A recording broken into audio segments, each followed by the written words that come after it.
welcome to the Building a Better Bowler podcast 2024.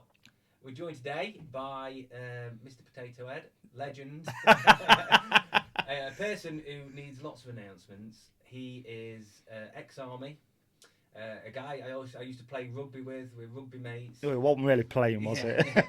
we're best mates, and he's a fountain of knowledge in many areas that we're going to share with you today, and that is Danny Bradford. Hello, Danny.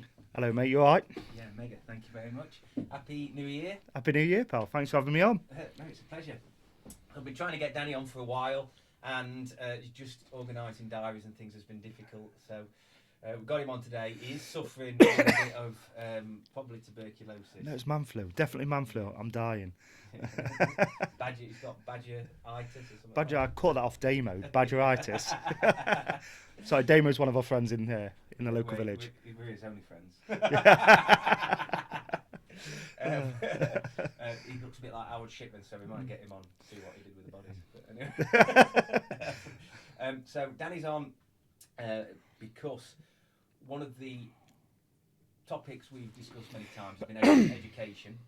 I'm a great believer that teachers really are trying to do the best, but the syllabus and the curriculum is not the best for all kids. Danny and I have spoke at length about this, and what he's managed to create and do in the Mansfield, Nottinghamshire area and in other areas is offer alternative provisions for children that would have fallen out of the system.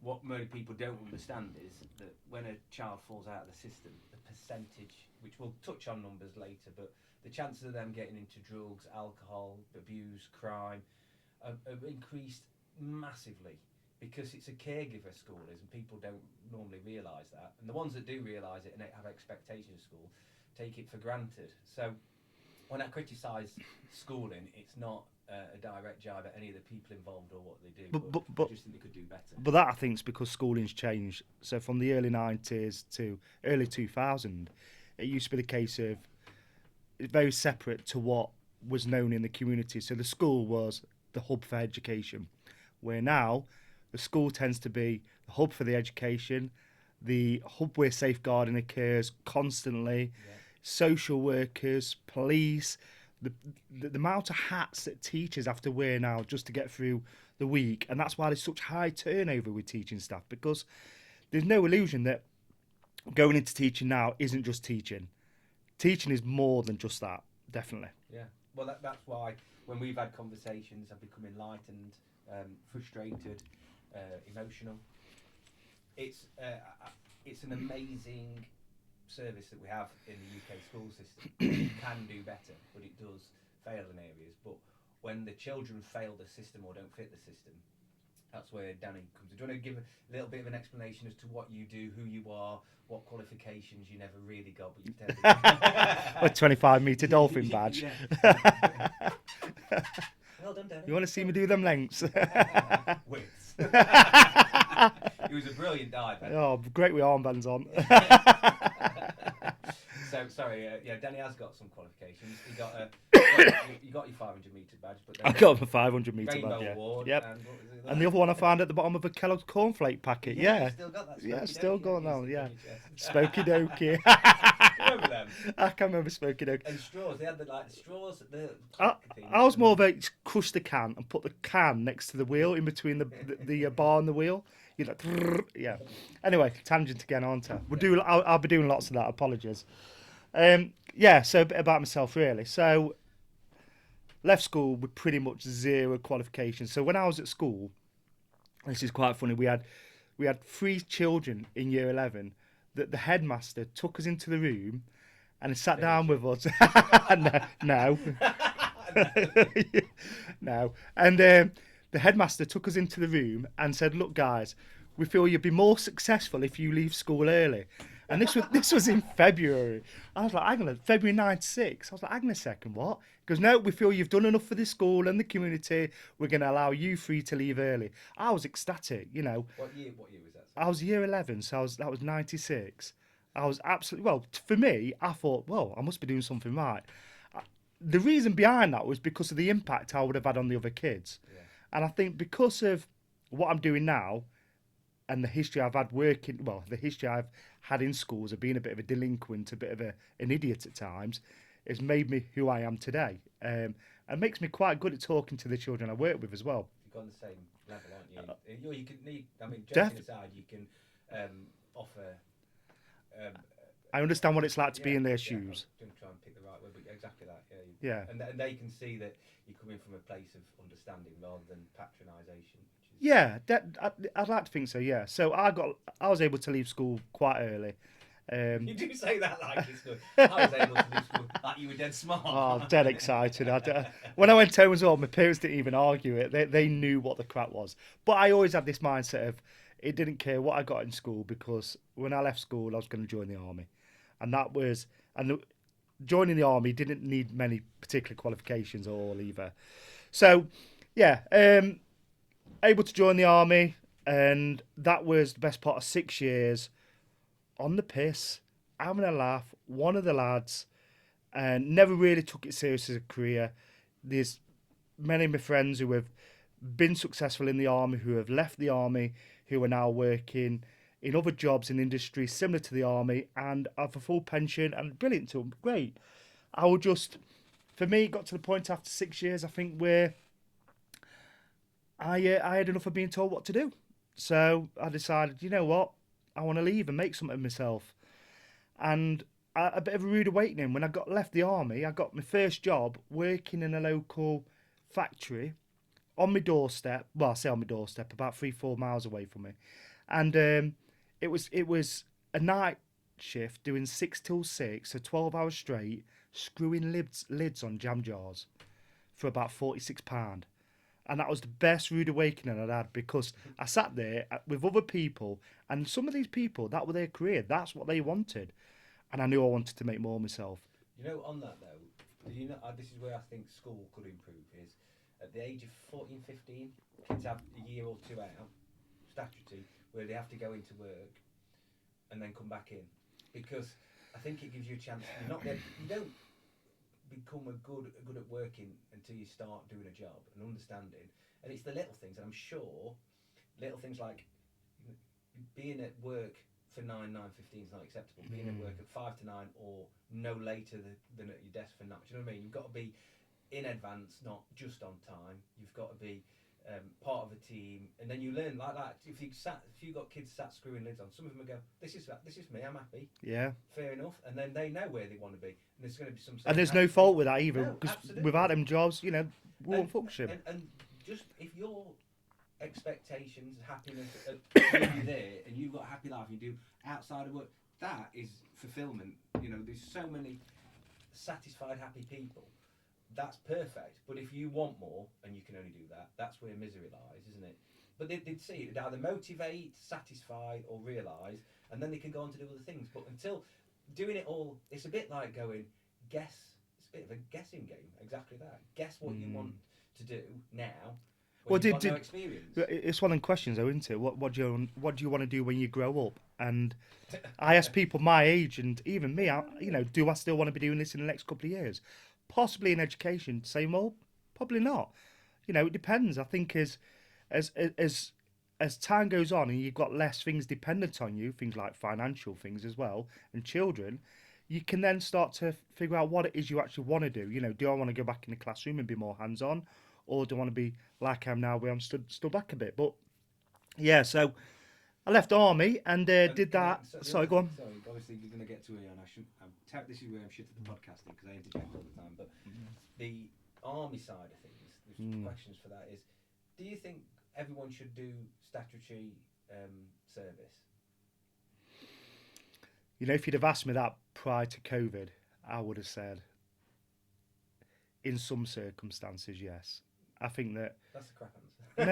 No. I think it is. It's not statutory then, is it? No, I think there is a statutory in place, not for the forces, but for education at the moment, where all children have to be in education until they're 18 years old. Okay, and it can be training, it can be on-the-job apprentice, it can be local college, sixth form, but they've got to do something until they're 18 years old, and they can carry on with that, obviously. But I think those who fall through the cracks, there needs to be something else in place, and maybe something like a national service where it's quicker for them to buy into. You know, maybe the training needs to be a little bit different. Maybe there's a different route they need to go on. Maybe the pay needs to be slightly different. It's nice for something to be there. I'm a big believer in. So, But do you think of all the things you learnt in the army? What now you've been able to bring into the classrooms? You had some great. I'm not allowed to drink in the classrooms, mate. No. But you got it gives especially boys, especially boys. It gives them a chance to be proper lads, but with a strict structure in place that stops them being delinquents all the time. And then, but the benefits. The reason I think they should be is 1 year statutory service gives people basic training fitness that they can take into many other. It'll make people healthier and fitter. Force them, teaches them to cook a bit, work as a team. Then they could come out, but you imagine what you could do. They don't have to actually go into learning how to use guns and things like that. But what they can do, it's basic life skills you're on about, isn't it? Absolutely, Yeah. and they can be going round. They can be part of the council, so they work as a team under army rules, doing things like repairing the flipping roads. Look how bad the roads are.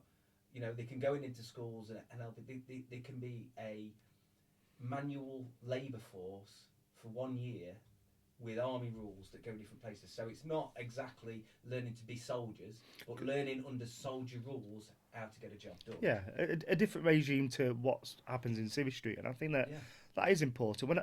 When I got out of the army, I realised how, I mean, this is just me, and I've got some friends who have left the army who've really struggled over the years, struggled with PTSD, struggled with drink, they struggle with drugs. We've had people who have passed away. Every circumstance is different, but with myself, it was a rocket up the ass that I needed. And when I left the army, it made me realise how easy Civvy Street is. It is easy. It isn't rocket science, but there's that many people out there to manipulate Civvy Street as well, and that's what I've noticed. And that's something like, going back to what you said, is that having that regime and that life skills already taught you, so you've got that ability to move on in life.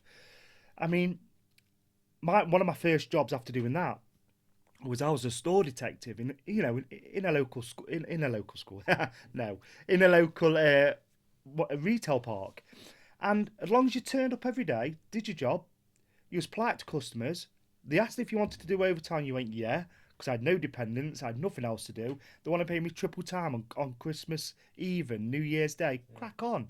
What else am I going to do when I'm in my early 20s? As long as you do that and you don't cause any hassles and you just meet above standard, you get promoted.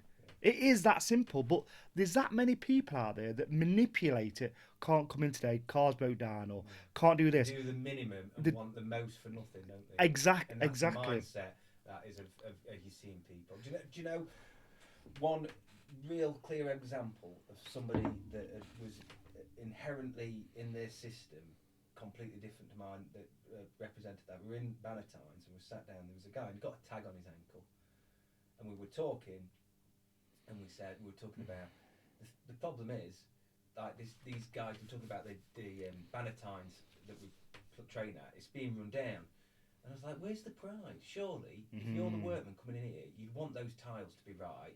If you're the people owning this gym, you wouldn't let the bench drop the bone. And the guy goes, oh, he has to come from one place to another, this other guy. Yeah. And it takes him, but he gets paid for his travelling. And the youth who sat there, we got this tag on his ankle, he goes, oh, mate, I'd make that journey last me all day. Yeah. I was like, you what? Yeah. He's like, yeah, I'd make it last me all day. I'm not getting paid to do something I'm thinking. I thought, that's the problem, innit? You know, if you're always going to be trapped in that mindset of, I'm not doing anything extra unless someone gives me for it. I'll tell you, I always I've got a similar example as well. So I was always a bit at loose ends when it comes to school holidays, and before I had children, there's only so much going out, drinking, having fun, that you can do, and it hits your bank balance. So I did a bit of work as a labourer with a local builder, and aside, and it again, it's not rock. Down, didn't it? I won't live there. But it's not rocket science. And I can remember I had a day where all I was doing was shoveling, moving MOT with a shovel, and these two youths come up to me, and believe it or not, they were plasterers, right? And this is no dig at plasterers, because there's some amazing plasterers out there. Okay, and there might be more underlying, don't know, but I roll with it. So these plasterers, what they were doing, they come up to me and says, whoa, whoa, whoa, whoa, what you doing? I said, what's on about? I'm filling up this barrow. He goes, using the wrong shovel, mate. And he passed me a shovel that had been cut in half. I said, what? Why? And honestly, it was shorter by probably half foot. Why you pass me that? He goes, well, it'll take you twice as long to fill the barrow, but it looks like you've got a full shovel every time. He says, we need to milk this for as long as we can. And that was the mindset of some of the people on the sites. When I was doing some of the insulation in some of the rooms, you know, I'd like to finish work at the end of the day with a sweat on, a bit of a workout, kind of walking away with some pride. Some people wasn't. They was happy to do the. Yeah, I did this morning. Some people are happy to do the bare minimum, and that used to frustrate me because is what I've had embedded from the army. Work hard, get it done. Work hard, play hard, yeah. But if you work hard and get it done and do it with pride, do it properly, do it with pride, do the best job you can, the reward long term. And if you so much if you better. fuck up, you know, put your hand to it. Don't try and hide it. You know, I'm all for blagging things when you can, but sometimes you need to learn from your mistakes. That's important. Yeah, absolutely. But sorry, that's these are the tangents that make the Building a Better Bowler podcast so interesting and diverse. So, absolutely. But a lot of that, you know, that army Mentality carries so well over and above the general population. It does, and I'm not someone who's done 20 years in the army. I'm talking I did 6 years in the army. And then they asked you to leave. And then they asked me to leave early at school. No. Left exemplary record. Can you leave the podcast? Oh God. Yeah, I mean, I think that's a different mentality. And I was doing security at the time. I was doing a bit of work. Like I said, I went up the ranks pretty quick in the security industry. And next thing, I'm at a head office. I'm in a really nice paid job, lovely benefits, car, and you know everything else that comes with it. And a friend of mine who had left the army after I think it was 12 years he'd done. His name's Ross Emery. And Ross rings me up and says, "Do you want a job working for Skillforce?" And Skillforce is a organisation. Well, was an organisation. It's now finished. That solely employs ex-forces to go into schools to work with disengaged students to try and re-engage them back in education. Ross was already there. I thought, what a better example to work alongside, because Ross was very much, if you could work alongside somebody and to make you a better person, that was Ross. Just to put into context as well, Ross was a bit of a role model for everybody, you know, amazing, and he passed away from cancer. He did. Recently, still recently.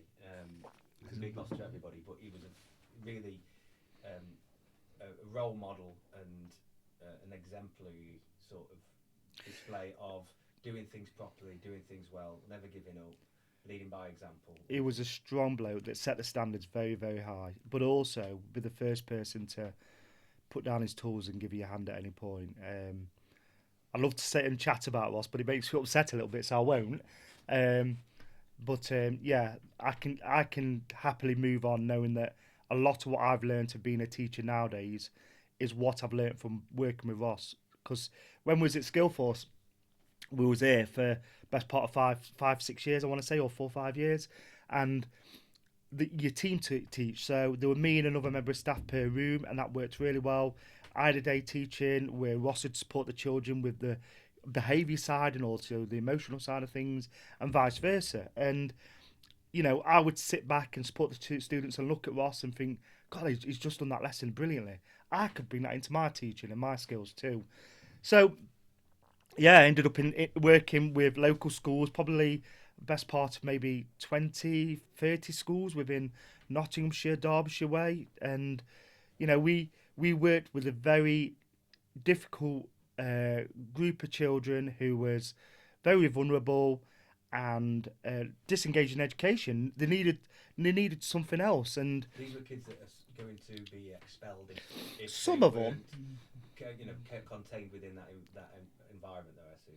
Yeah, some of them were also ones that wasn't achieving high standards or grades, and you know the school needed to tick their box by making sure that all students left with a certain percentage of grades, and our jobs was to maybe run short courses and have intense 2-week courses. But bear this in mind, some of these students that wouldn't engage in school would often turn in late, would be suspended.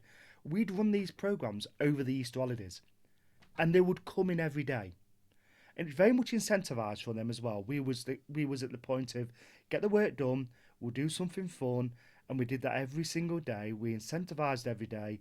The students left after the 2 weeks, left with 2 or 4 GCSE equivalent grades, and that supported them moving forward. It also meant that instead of leaving school with just the poor grades, which they was expected in some of the lessons, and some of them did, they also left with a handful of grades which was very good, and it made them have a sense of achievement, so that when they went to college, they look back and think, actually, I did pass that high intense course in a very short period of time. Why can't I pass this plumbing course or this building course? You have the curriculum, activities, and courses you put on gave them an alternative to a normal GCSE, didn't they? Is that right? Yeah. So in some cases, can you just explain that in the format? So, because when you told me about it, I thought it was amazing that ultimately our expectation of kids is to sit in a classroom, learn, and then do the test, and that doesn't fit so many kids. And sometimes even a good kid without background issues can't sit and conform to that environment long enough to get the expected pass, and there's no alternative in many cases. So what do they do then? That, oh my God, that's not my way of learning, I'm a failure. No, it's not. It's the system's failure. There's other ways of showing merit, achievement and ability than just the exam system. No, definitely there is. And part of the role I've been doing previously, and similar to the role I'm doing now, is that I work with schools at designing curriculum pathways for these students. And like you say, some of these students are students that just don't get main school education. They don't work with chalk and talk. They don't, they struggle with sitting down for a long period of time. There are numerous students who struggle. They have various diagnoses. They're neurodivergent. The school system at the moment itself is struggling. It's very much on its knees in some parts because of staff turnover and impact from COVID, and it's very, very hard. And it's and what you've got to bear in mind too is there is lots of alternative provision centres. Now, what an alternative provision centre is it's an education centre that offers something unique and bespoke for students who can't engage in mainstream education. And there's lots of these buildings. I've just driven past one on my way here, a well-known one within the area.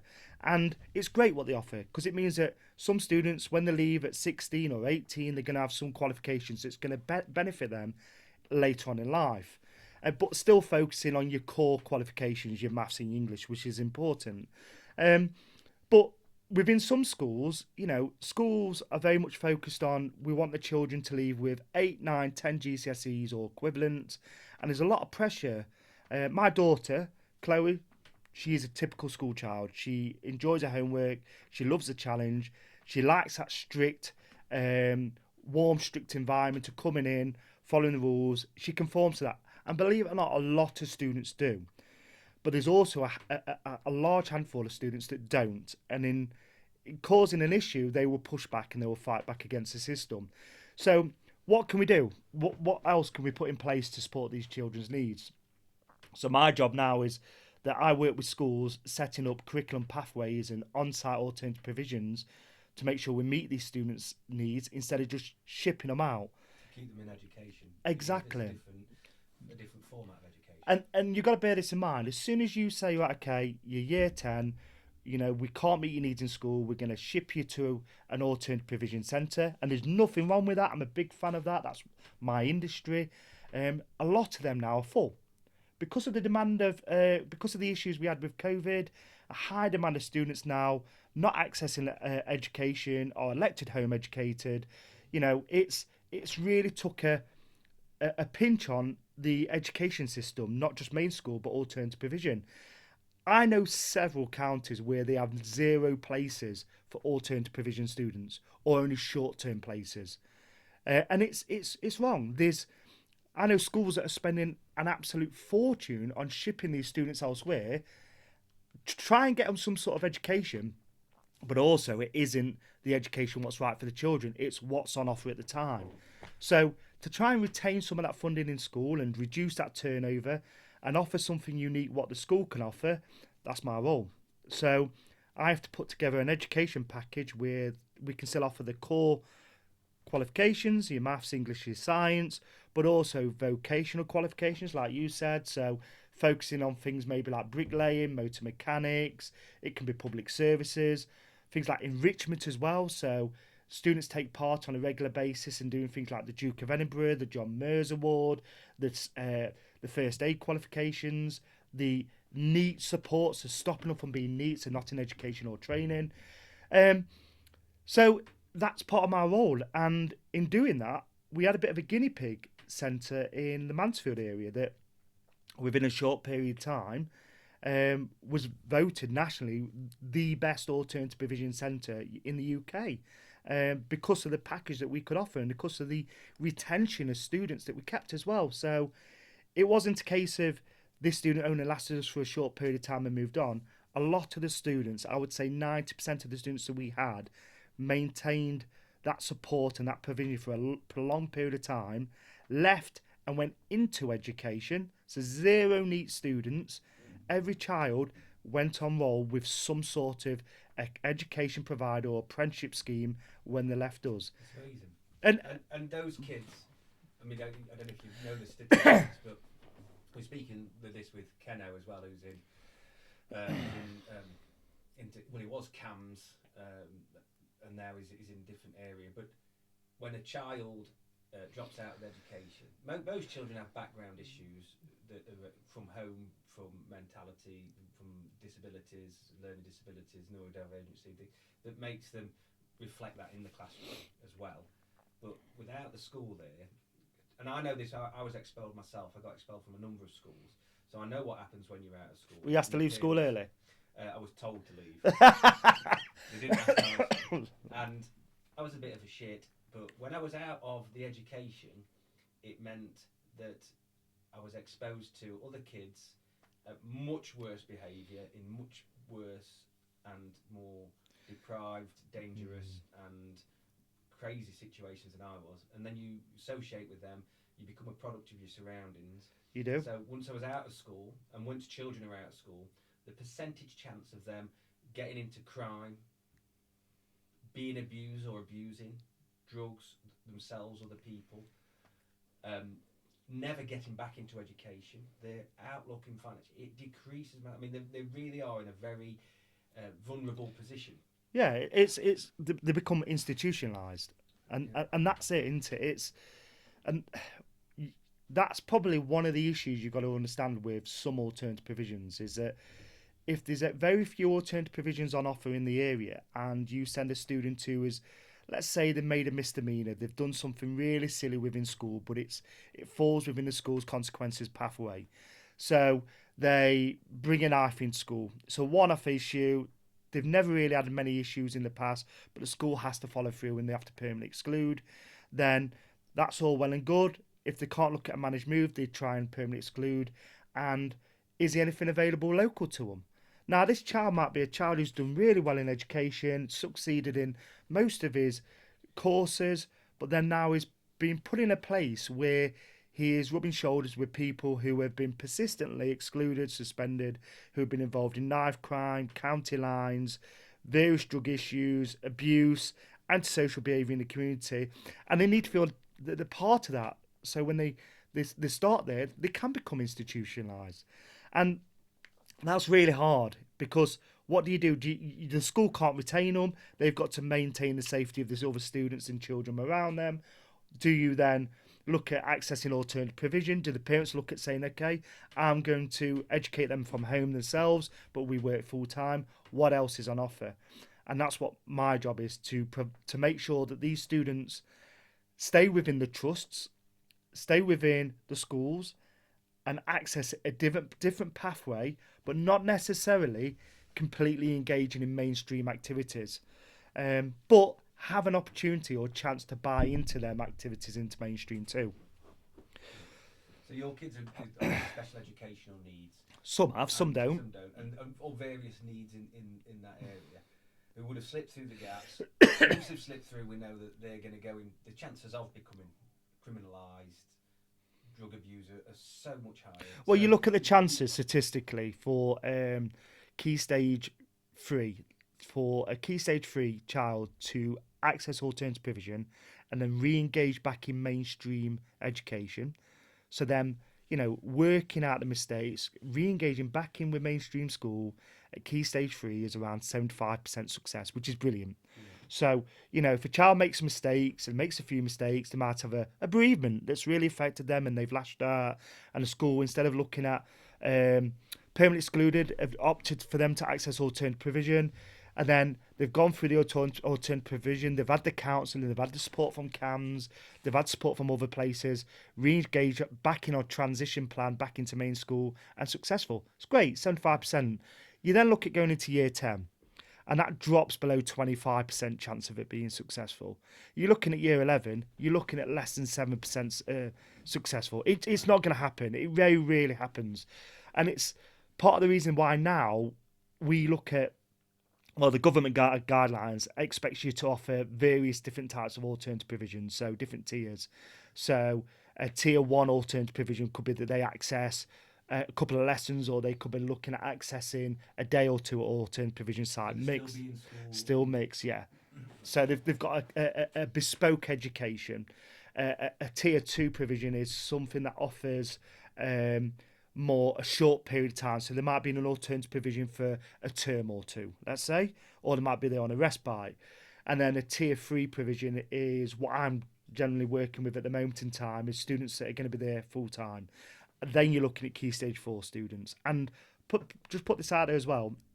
I'm quite confident that if this was around when I was in school, I would have been in the key stage 4 provision, without a doubt. I think I would have been saying I would have been in alternative provisions, and I left with 3 GCSEs, which I had no coursework for, but I was allowed to take. You left with one more higher than me then, mate. Check you out, eh? What were yours? What were they? 3 GCSEs, but 1 STD I left. I left with like art and DT. That was graffiti. And I did all right in my art as well, but that was it. I left. DDT. Yeah. Big elbow. But there wasn't that. I mean, a few of my friends at the time got expelled. So there was 3 of us that got expelled from our first school, of which all of us got expelled from a second and 2 of them a third school. I was the only one out of the 3 that did exams. I was the only one of the 3 that stayed out of prison. I was the only one of the 3 that didn't have a debilitating drugs or alcohol problem in my youth. Debilitating. Are you sure? I had a problem, but not at the point to where it stopped me functioning. And I'm only one of 2 of those now that's alive. One of them's dead. The signs were there really young. The one who was dead was a lost cause by everybody and given up on. And he was a bit of an evil sod when I look back. But his parents weren't supportive, really. I think they'd had enough. The school couldn't support him. He went into criminality, and he was a lifelong criminal and a drug user. And then just before he died, probably just as he was getting himself sorted, he was set to see me. The other guy, I've not seen him in years. He was a lovely, lovely kid. But again, no provision. He was passed from his parents to his grandparents and then nowhere to live.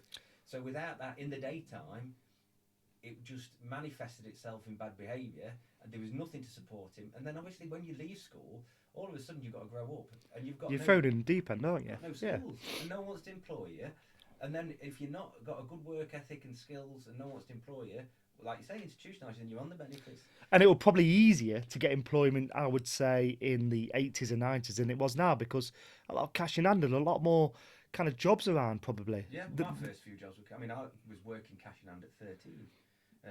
13 worked for a builder, cash in hand, Saturdays and Sundays.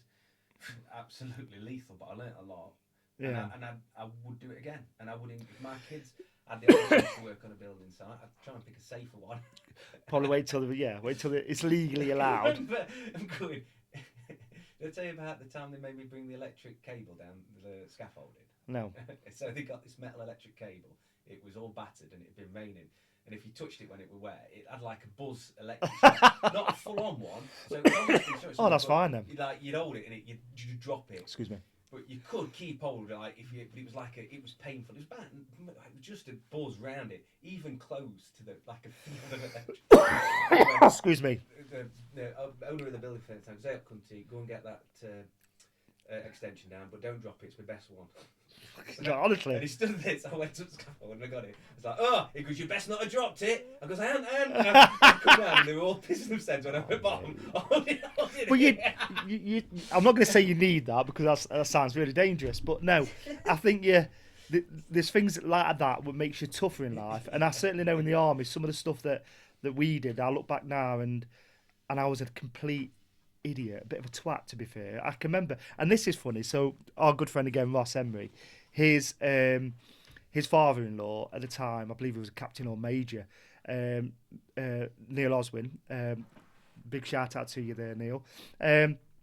He was with our squadron for a period of time, and I can remember that I was on this tank. It was the firing range, and someone asked me to go outside and do some work on the tank. I think they meant afterwards because I was doing work on the tank as it was firing.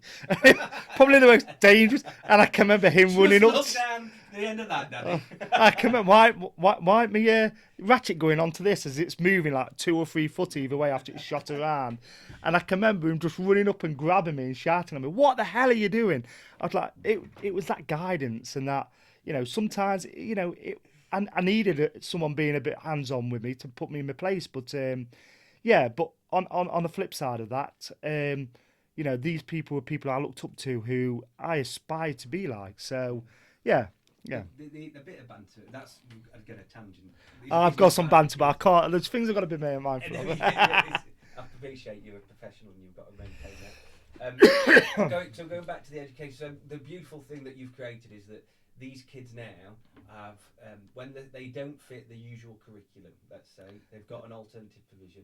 And some of the things that Danny's taken these kids to do, I mean, he's like a father in some ways to some of them. It's some he can't talk about all of it, and he can't. But there's some very sad cases, I'm sure, that I've seen the effect on him, and some very positive cases.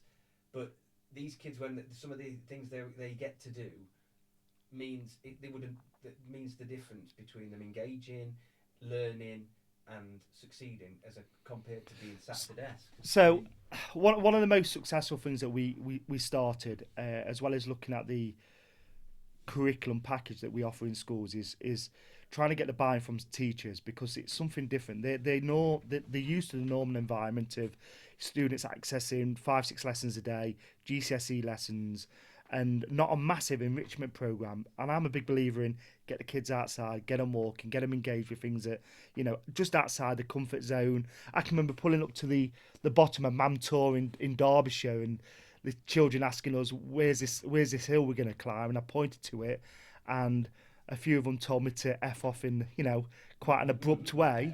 And not a chance I'm going to do that. I struggle going to the shop. And these are athletic kids here, who their aspirations weren't very high. And, we was up and down there within 3 hours, and they felt that sense of achievement, and that was brilliant. But we did another thing where we made sure we'd taken the children away with all the instructors for 2 or 3 nights, either to the Peak District or to the Lake District. And we do this normally after the GCSE period in July time. And bear this in mind, some of these students, this will be the closest to a holiday that they'll have. This will be the closest thing to staying in a tent, staying overnight that they will have. And also, it's a lovely break for the parents, because of things aren't particularly perfect at home in some cases too. So we take them away, and some of the stuff that we've seen over the years is just it's really warming. I mean, bearing in mind you've got to finish on a Friday because you're absolutely knackered, and you are non-stop for best part of 48, 72 hours, which is fantastic.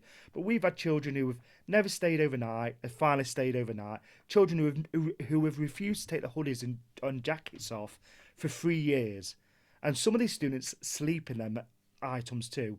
2 days into it, they've got shorts and t-shirt on, and it sounds really ridiculous. But they're playing with a skipping rope. I'm not talking like the early 1900s here. We took some of the bare minimal stuff away with us, because we've got to bear in mind the risk assessment point of view. But they were loving it.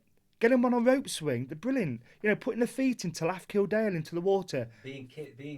Being a child. And you know what? Engaging, being a child with having fun, with education. So we used to do this, and as well as going out every Friday, taking them to new areas, new sites, new environments, they would finish school on a Friday, beaming, excited to start on the Monday. And then re-engaging them into them education lessons on Monday was so much easier than, let's tell you what we're going to do on a Friday. We're going to do maths, English and science. They're your last lessons. And we're going to remind you that how not successful you are, how you're struggling, and where your difficulties is. No. Always emphasise on all the positives and all the success they bring. Quick wins is important. Yeah, amazing. Well, I know you said about obviously getting them moving, getting them out in the fresh air. The Duke of Edinburgh is a great one. It's an alternative to a standard GCSE, a Duke of Edinburgh award, or in addition to it, is phenomenal. Yeah, it is. I mean, I'm a big believer in the Duke of Edinburgh award, and it used to be when I was younger. The people who did the Duke of Edinburgh award were the children with the A stars, the children who were access. Because it's expensive. It was exactly, and fortunately, from the Duke of Edinburgh's funding scheme now, we've been able to access a lot of the provisions for free for the last few years. So I do a grant with the schools alongside the Duke of Edinburgh, and we get a portion of the student placements paid for the first couple of years, all the kit paid for. There was zero expenses to the children and to the families. And that's we don't, important, because a lot of these kids are from poor, struggling homes, or even maybe not struggling, but the parents maybe don't see the value in the Duke of Edinburgh. And if it's about 180 quid, I think, to do it. It's depending on where you are and what provision. I know recently we've seen notice of that for the school one of our kids is at, and he didn't want to do it. Well, he did actually. That's not true. He didn't want to do it, and he couldn't get into the group had been selected, and he was not in that. And he didn't want to go in the other group, and couldn't change his mind, which is sad. It is sad. He's not going without opportunities anyway, so it's not the end of the world. But your father who takes your kids walking at the weekend, they engage in a lot of. Talking about. I mean, it's a battle sometimes to get them out, but they love it. I mean, that's something in schools that's free and they should do more of, is getting them out in the fresh. No kid wants to do it really to start with, and there's maybe a few do, but walking through Sherwood Pines, just walk in a circle in the fresh air, they'll pick up sticks, they'll get a bit muddy, they'll run, they'll giggle, they'll laugh, and then they come back, and even with nothing more, they'll feel better. Yeah, and you're making memories. Oh, absolutely. Fun memories, not just sat on the computer all the time. And I have no problem with that. I used to be very much anti Xbox and PlayStation. Your kids they're out. I mean, we're outdoorsy, aren't we? You've taught me a lot in parenting and getting the kids out. I can remember years ago. You put a moment I never forget. Excuse me. When the kids were really young, it was an afternoon. And you went, fancy going to the park with kids? And it was tiny, so we'd only been. Oliver was going to be in the little swing chair. I didn't even think about taking the kids to the park. Yeah. Like it just not. And I'd never. I'd obviously must have been took once or twice with the kid. I was like, oh yeah. So I started taking to the park when we'd just been in a bit. I was like, loose end. What do we do?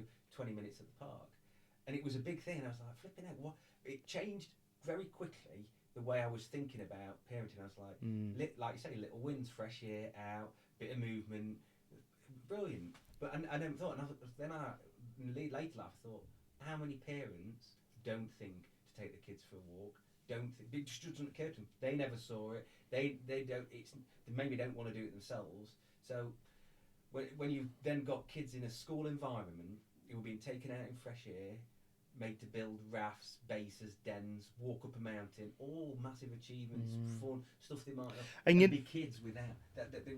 Sorry. A lot of these kids have got a bit of bravado. They've grown up too quick. They've got to put on tough faces, and then they can let that guard down. Phenomenal. Yeah, I mean, I always used to say, and I worked in many schools in the Mansfield areas, we're very fortunate here. And I know some schools in London and, in some really urban places where they don't have a lot of rural activities that we do. I mean, we've got Rufford Park on a doorstep, Shield Pines, Shield Forest, Peak District. We're very fortunate. And, I think a lot of it is, I was always quite a jealous kid growing up. I used to look at my friends and I used to look at what they had and what their parents did with them, and I didn't necessarily have that. And that it's one of them, like we've spoken about this in the past. If someone says you can't do it or you won't do it, you will do it, That's and like you'll do it better. galvanising. Yeah. I've really believed that's some of the best motivation you can give somebody sometimes. You go, so it doesn't affect everybody the same, does it? Some won't do it, they're defeated. Yeah. Someone goes to us, you won't do it. We're like, you want to bet? It's having that What do you true mean? grit. Yeah, what do you mean I can't backflip off that wall? we've learned the hard way, haven't they? The amount of times I've been in A&E, Jesus. If they did nectar card there, honestly, I would have so many rewards. But yeah, That part of growing up though, that we do like cotton wool our kids in every environment, and school's the same. You didn't have in school any clothes. You have got to be careful. You've got to be mindful. yeah. And at home, you obviously don't want your kids to get hurt, so you wrap them in cotton wool. But it's one of these things I've Kids seen it will done have many bumps and times. bruises and scrapes and scratches. Surely, I mean that's part of growing up. Girls and boys. Would you rather have a school? And I'm a bit of a fan of this. I'd rather be in a school when we get heavy snow, and you get all the teachers in the playground. You get all the kids out there, and you go, kids, don't mind throwing snowballs or making a snowman, but keep away from the vulnerable students, and also don't snowball the teachers. All right? I'd rather have that. Tim, kids, do you want to go be in a snowball fight? Bearing in mind the risk is you're going to get hit by a snowball. Exactly. If you don't, stay in class. There's a safe area. Yes, but some schools go, no, that's it, no snow. And how anxious these kids. I mean, we live in England, right? We live in Mansfield, where we get snow probably 1 week every 2 years, some real good snow, and then we're going to deprive the children of that. You ever try teaching a lesson when it's either windy outside, it's either snowing, or even worse, we had fields next to a horse field. We had a school next to horse fields, and one of the horses was giving birth, right? Was giving birth in this field, and I'm stood there and I'm walking around as a senior leader, and there's this teacher, I'm not going to mention it. This teacher stood there, and he's having to go at the children for not engaging in his lesson, when. And this lesson was a biology lesson as well.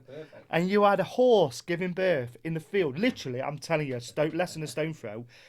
There were no way them students were ever going to engage in education. There's some times where you've just got to go, okay, let's change things up a little bit, or if you know that this is on the horizon, let's pull the blinds down, and use that though. You say this horse, like, look, this is a bird. Yeah. That's surrounding it. It was all the oh, look at that. Well, what's that? It's why is he putting his hand up there? Sir, why are you? No, careful. No. Yeah. Why does he stand up? Why does he stay still? How quick does the horse stand up? Yeah. It's but it is that letting kids be kids. Keeping some youth in. I mean, that's surely what we should be trying to do, because you grow up so fast and then it's gone, isn't it? And you've got to bear this in mind. You're not all made out the same mould, so you're not all expected to learn at the same time. Yes, I'd probably say 89% of children are. There's a portion of children, when I was at school, I wasn't interested in learning.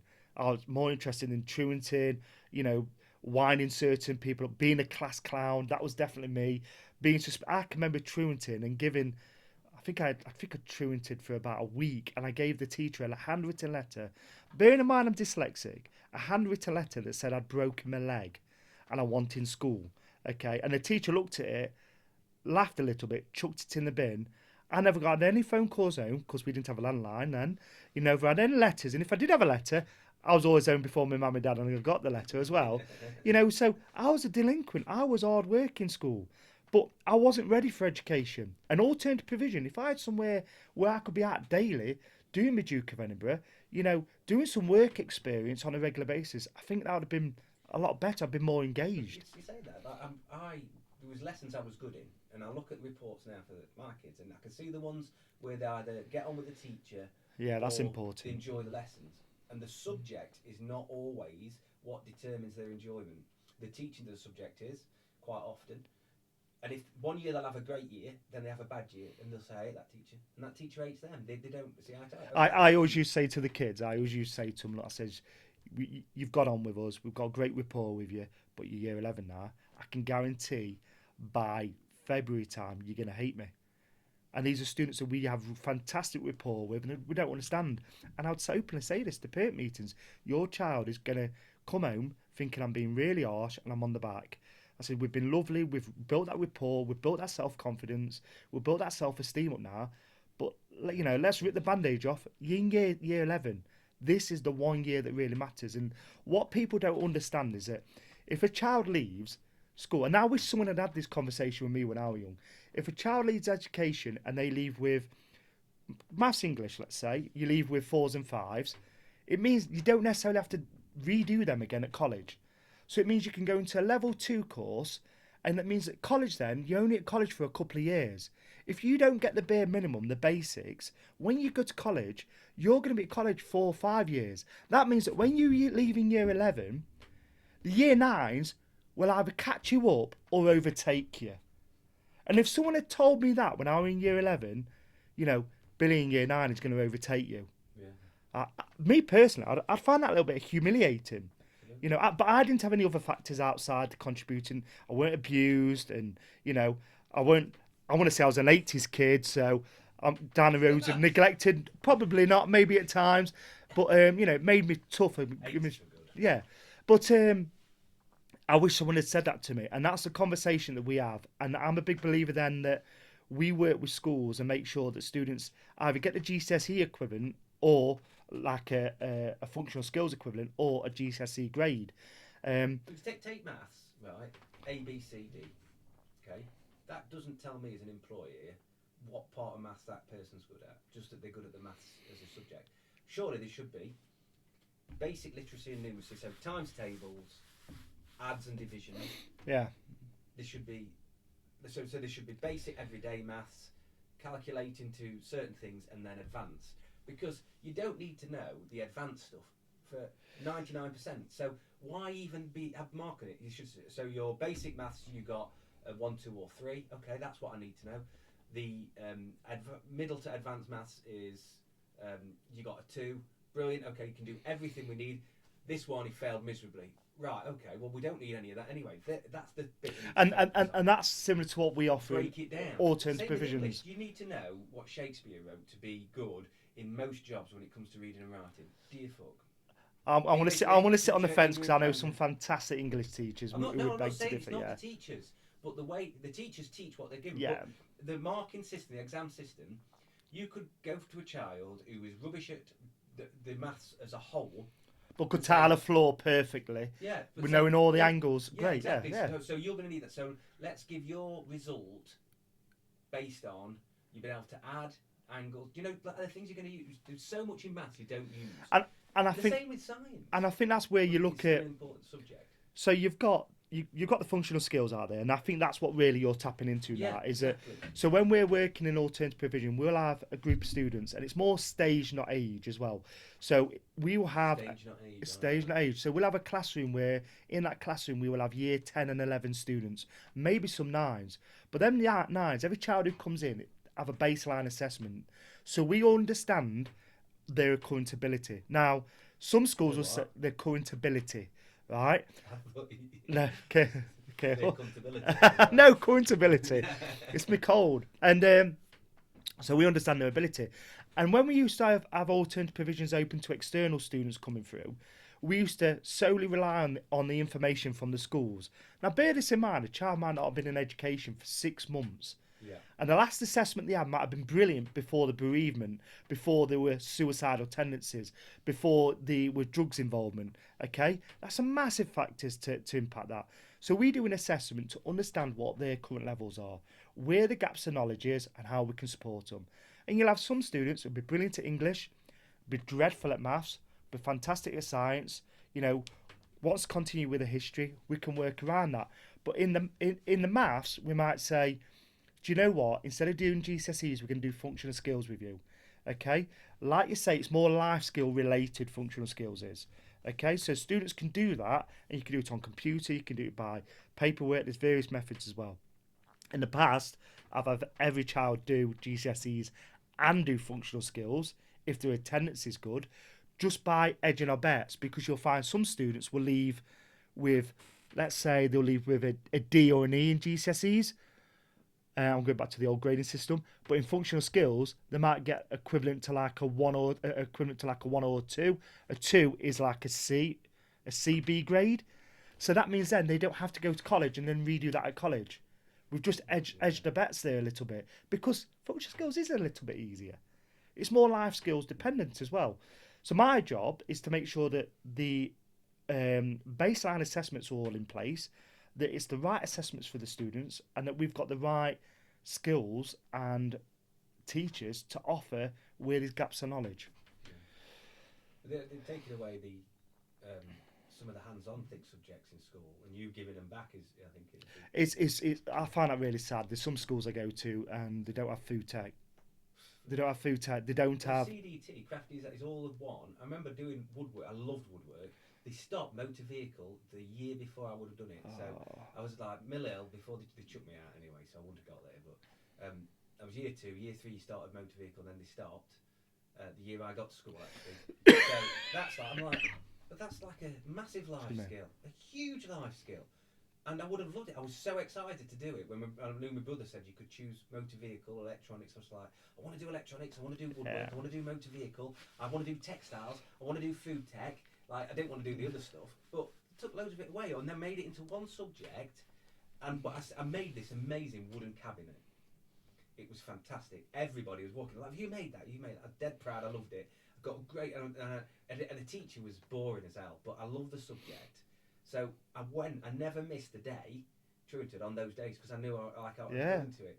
So I was like, okay, when I think back to my experience, an engaging subject sometimes is, or there was a teacher I really got on with, really liked, she was very attractive, I never missed one of her lessons. In fact, no, I won't go on that one. But then, but I'm very lucky, you've offered all this. I know sometimes you have children, you don't the backgrounds are so bad you don't want to send home, and that's got. We've had some real cases over the years, and obviously I can't go into specific detail, and I can't talk about individual students, but we've also had some fantastic success. I mean, I've worked in some of the most deprived areas within the UK with some of the most deprived students and disengaged students, where it is the norm for families to let the children swear when they wake up in the morning and when they go to bed. It's absolutely fine that they, when they go to the shop and the parents and they get the milk and the bread, they actually buy the children some fags, some baccy, a vape. That's norm. That is the norm. I know. My mum bought me fags. Yeah, but it's a norm. And then they've got to look. I'm not saying. I think it's wrong, but I'm not here to. But that's not the worst. No, it's much worse. Than that, there's a lot of that, and I know students who have just been kids who don't want to go home, and if they do go home, another person who deals with people very vulnerable, the different telling me that he was seeing a girl who'd come in and she was self-harming and stuff. When they got to the bottom of it, basically she just wanted a break from being at home, because her day consisted of she'd wait till her mum had fallen asleep from the drugs or the alcohol, so that she could take some money out of her purse to go get a pot noodle from the shop. I was like, even saying that, it breaks your heart. I've got to be really careful what I say, because there's so many families local to me that will recognise some of the children I'm speaking about. But some of the cases that we've had in the past has just been atrocious. Yeah, parents who are off their heads on drugs, that are sending the children into school without correct uniform. Child walks through the door. You're bearing in mind this child's probably got up in the morning, seen the parent, flat out on the bed with a needle in their arm. Okay, got their siblings dressed, not in the right attire. Took them into school, no breakfast. They've turned up late. They then rocked in school after they've dropped the 2 siblings up. Finally got to their secondary school, turned up. They haven't got the right trousers on. They haven't got the right trainers on. They've walked through the door. They've been penalised for it straight away, because that's the consequence of pathway in school. And they've been put into isolation or detention. Detention means then that they've finished school on a certain day at 4 o'clock. They can't pick the kids up from school, make sure they get home safe. They're then worried that social workers are going to be knocking at the door. They're going to be taken into care. They're going to be split up. It is horrific. It really is. And the amount of times I've said to my wife is, have we got room for a couple of more kids that we could bring home? Yeah. Because there was something. So we had this, and I don't mind saying this. We had this we used to do a raffle every Christmas. So we would spend between probably September and October time ringing around all local businesses and asking them to donate us stuff, brand new stuff or second hand really good stuff. And it can be GHD straighteners to gift vouchers. And what we would do is to incentivise learning, we'd say to a child, every time you get this right, or you just turning up for the day is a raffle ticket. And we used to give them all these tickets, and we'd notice attendance would shoot through the roof. Very basic incentives it was. These tenants used to jump through the roof, bit brilliant, coming to the really difficult time of year as well. And we used to have on display in the hallway all the presents. And we'd have £50 gift voucher out. And all my time doing it, not a kid stole off that pile. No one stole off that pile. For them, that was their Christmas. That was their Christmas tree. And what we'd do at the end of the year is we'd do a raffle and pull out the raffle who won what, and go, right, this kid's won this. And some of the prizes were better than they probably got at home. Yeah, and there was this one kid who had never had a bike. Every time he had a bike, his father would sell it. His father would sell it, okay? He'd sell it for drugs and it'd be gone within days. So, I know, and it was depressed. And he lived miles away, absolute miles away. He'd walk it in the rain. He'd come off his own bike. There were other things that are going off at home as well, which were really bad. And I hope I'm not going to get into it. He won the bike, coincidentally. He won the bike one year. And honestly, the students these are the toughest kids in Mansfield. I'll be honest with you now, right? These were hardcore kids. Some kids who had done a little bit of time. Some students who were very streetwise, the family were dependent on the money they was earning through doing naughty stuff too, right? These students were crying with the generosity that they'd got and this other boy had got. And then we finished Christmas and made sure every child had a present.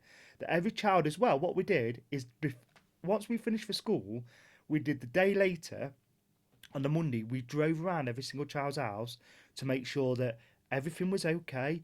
Did they need food parcels? We made sure that presents for siblings, so all the extra stuff that we donated. I used to have my staff dressed up with Elfats. They used to hate me for it. But you didn't need to wear a costume. I didn't need to. I got the nose for it. But we used to do this, and we do this on a regular basis. And when I speak to head teachers about this, and I think they struggle at some point to understand how's that going to help with them re-engaging in school. Because you built your communication with the families, yeah? When they start back at Christmas, we give a phone call before they start back at the end of the year and say, look, everything okay, you're good, we're looking forward to seeing you, Billy, on Monday when the school reopens. Just an issue. We haven't got any school shoes. That's fine. We can sort that out for you. Just an issue. I ain't had my benefits haven't come through. I've had this stopped. I've had this money taken. Okay, we'll sort breakfast out for them. We're able to pick up that. Do you know like that is? It's building a communication pathway before there's a need to have a communication. It's being proactive, not reactive. Because, and I know this from like a business side. When things are going well, it's dead easy to sit back and not talk to somebody. But then, when things go wrong, there's a hurdle of connection to overcome. If you've got a connection and repertoire, however small or narrow it might be, it makes the difficult communication easier, or that questions to ask. And also, like you say, you can ask somebody, what would be the best thing if to as a gift for you from like the state, and they can go, I need more money, or whatever the way you phrase it, to give them an easy out to tell you what they need. That it's phenomenal, and it's not something that schools do. They don't offer good communication pathway. Some do. Some are fantastic at it. And you're scared quite often. You're scared to tell the school or ring the school for anything because you don't want to be seen as a bad parent, or that you're doing wrong, or criticising the school, and then there's repercussions for it. But it makes things easy as well. So when you have to do a safeguarding referral, or let's say young Billy comes in, I'm using Billy as as kind of a metaphor. So young Billy comes in, and Billy is had some real difficulties. We've had to get family services involved, CAMS involved, social services. We've had to do the referral. We've had to do what's right for the child. When I have that conversation with the parents, it's not why the school getting the nose involved. Why are they being busy bees? It's got nothing to do with you.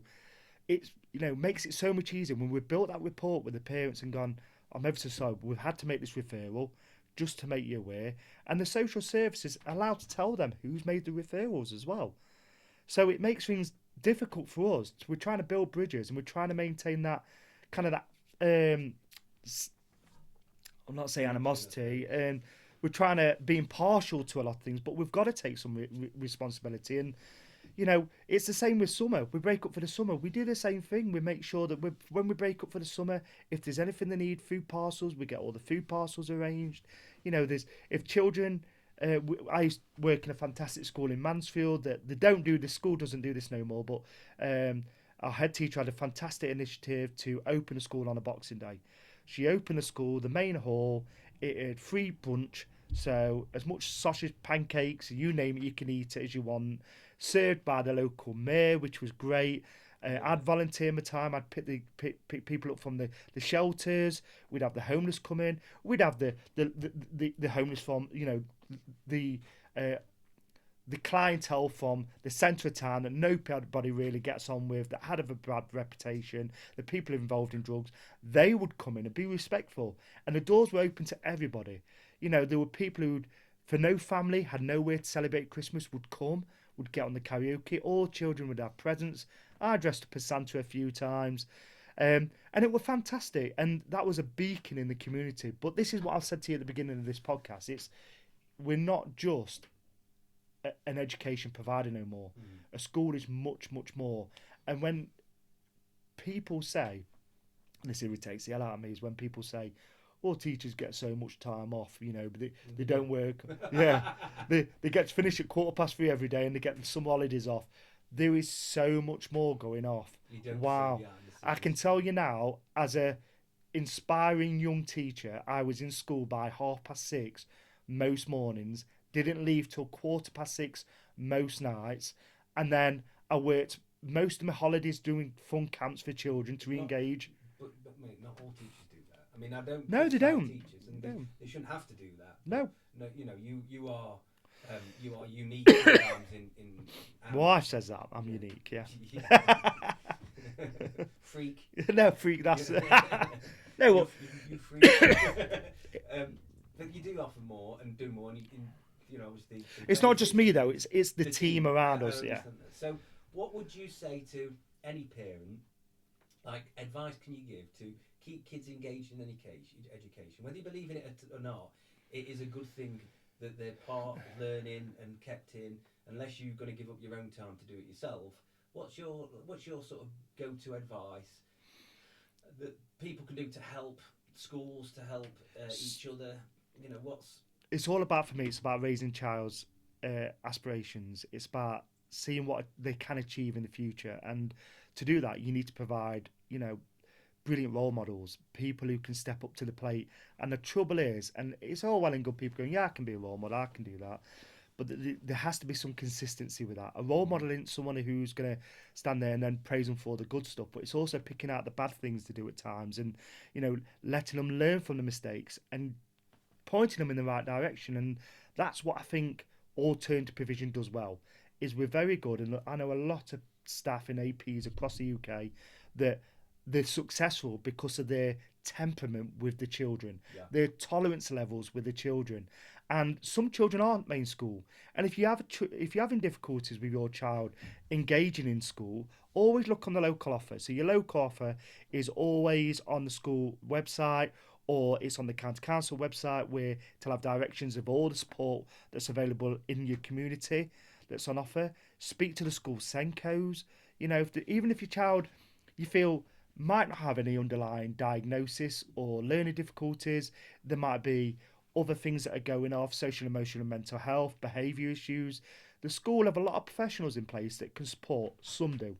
Some schools don't. Some schools are on their arse. Yeah, well, somebody was telling me of a school in the area, and I think they've got 400 and something kids in 1 year.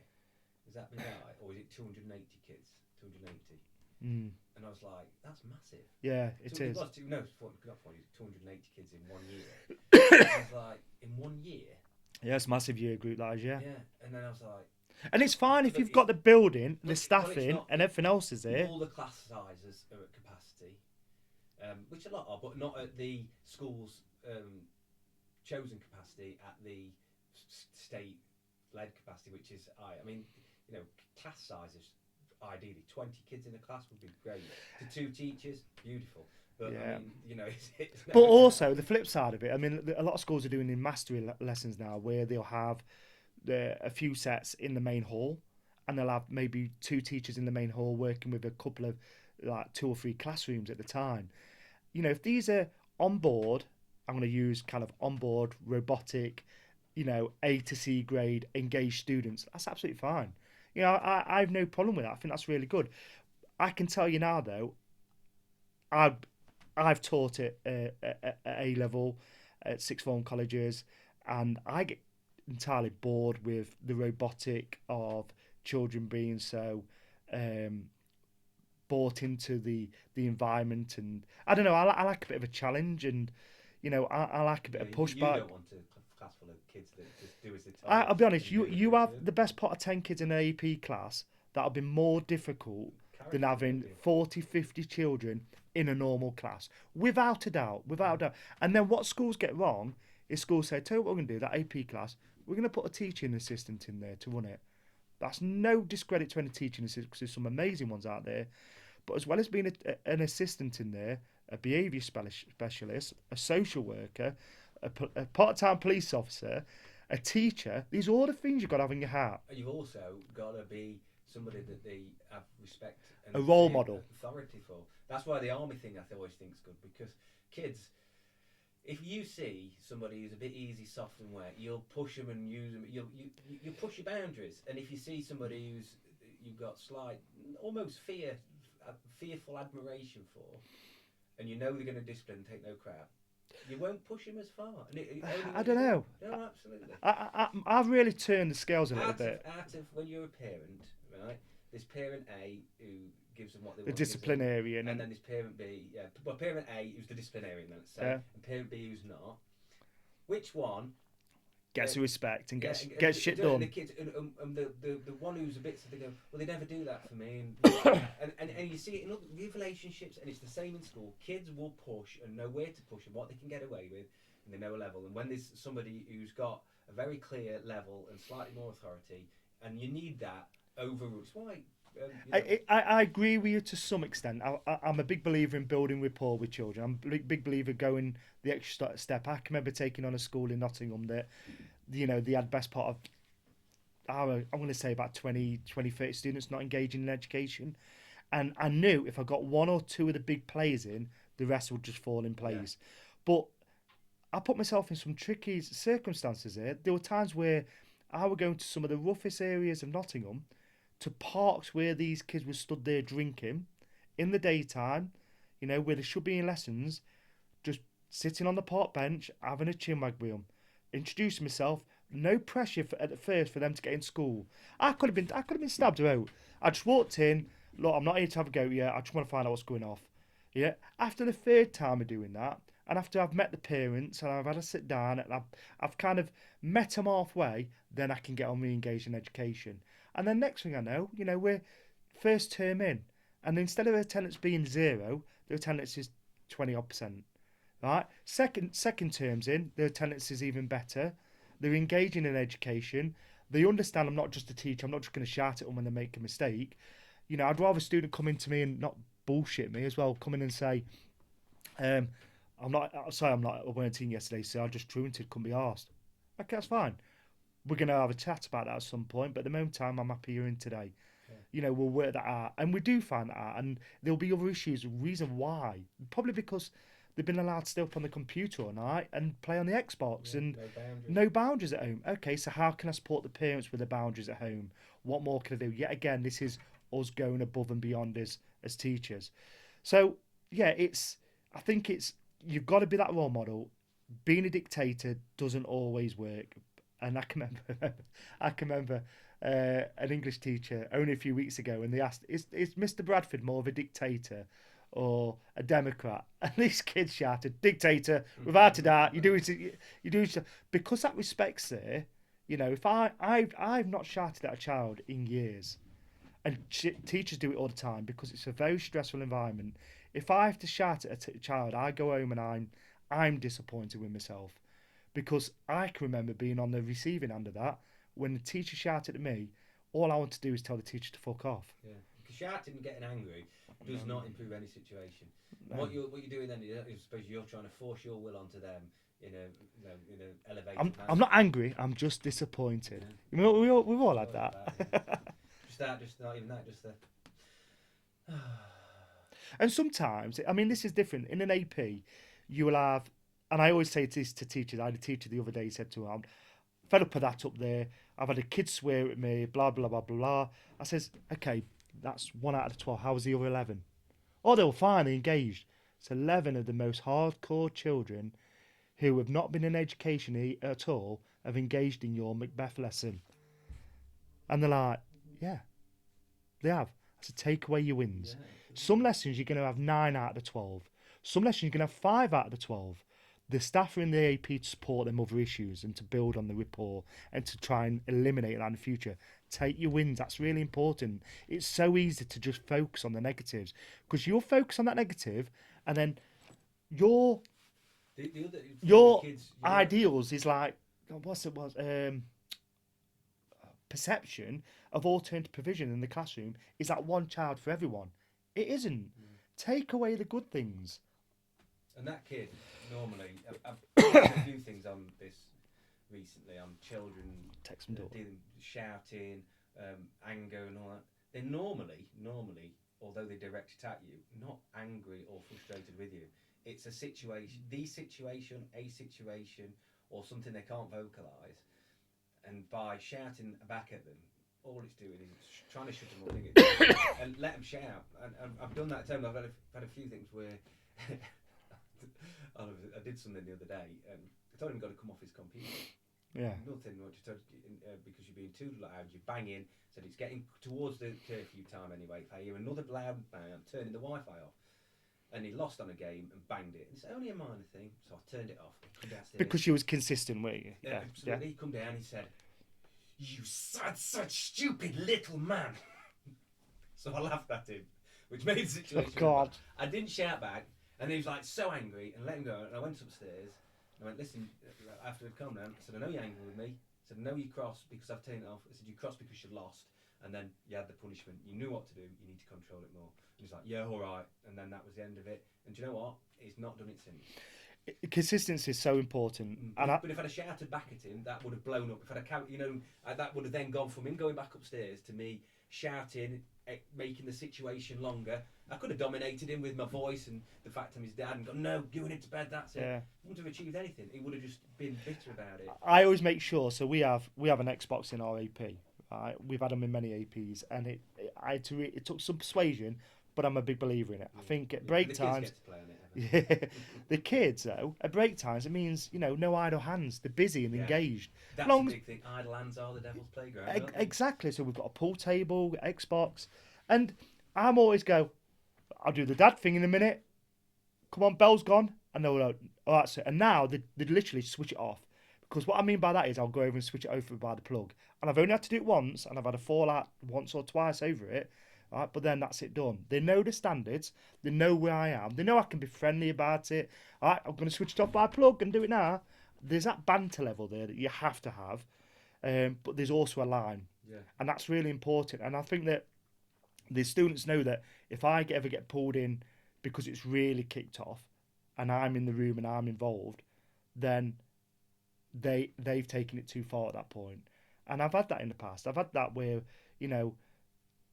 you've had to, unfortunately, calm a child down. You've had to remove a group of students from a classroom into a quieter room so that student could just vent. You've written that lesson off then. Yeah. You've got to understand and this is like saying about statistics, if you've got 9 kids out of the 12 that are doing brilliant, if you have 25 lessons a week and you've had 23 of them lessons been brilliant, that's pretty bloody good with these kids. Take your wins every time. But just remember, reinforce it.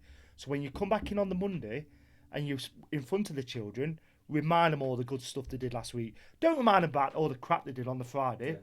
Right? Because all that'll do is they'll start the week off in a negative. Straight away, do you know what, Johnny? 4 days last week, you came in, no Nike Air Maxes, even though, the Skeggy Market knockoffs. No Nike Air Maxes. That's it. Ridiculous. Yeah. Instead, you've come in shoes. I'm dead proud of you, lad. But so I'm in training today. Yeah, but you're going to wear shoes rest of the week, aren't you, lad? Yeah, I am. Yeah, Billy, well done. Last week, 5 days attendance. That is the best you've done. I'm so proud of you, mate. So, and some of these students don't want that interaction loud in front of others. Some of them just want a tap on the shoulders. They're doing work. Well done, mate. You're on board. I'm proud of you.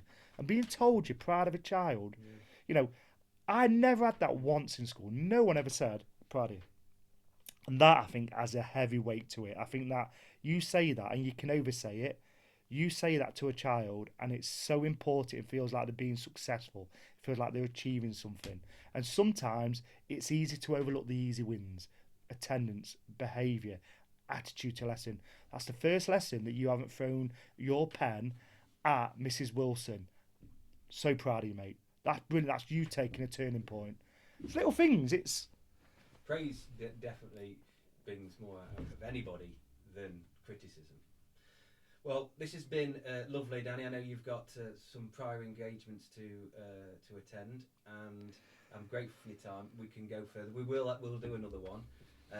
So thank you for what you're doing in the community and in terms of education. What you've taught me, and what made me appreciate for what we've already got in our education system and what's there and what could be for other kids. And I hope that it expands and becomes a bigger, further, more national, even international service that's provided. Because for me, those children that need the alternative provision, if they could all have it, in 10 years' time, the society's going to be a better place. Yeah, that's the thing. So I agree. No, thank you, mate. Thank you. And I'm proud of you, mate. Cheers, buddy. I think that I am. No, genuinely, I am. I'm proud to be your mate. And I'm oh, proud of cheers, you, mate. I think that. With a face like that, you've gone dead far. Well, you know, Sorry, I had to get some in. A voice for radio, a face for radio. No, so even balls that up. Yeah, I think that I'm getting to that happy place now where finally. You've done well not to hit the microphone with your nose. I have. Finally, you're a dick, aren't you? I tell you, get a bit of. You won't get this on Rogan. Right. I said Rogan, not Wogan.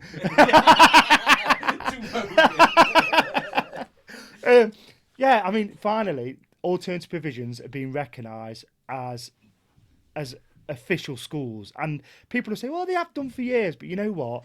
When I talk to people, people haven't got a clue what alternative provisions are. You've got your private sector, you've got your independent schools, you've got your special schools, main schools. Having alternative provision, it's the new norm. Get used to it. This word's going to be around now for the future. Some children will be on that pathway all their life until they go into work.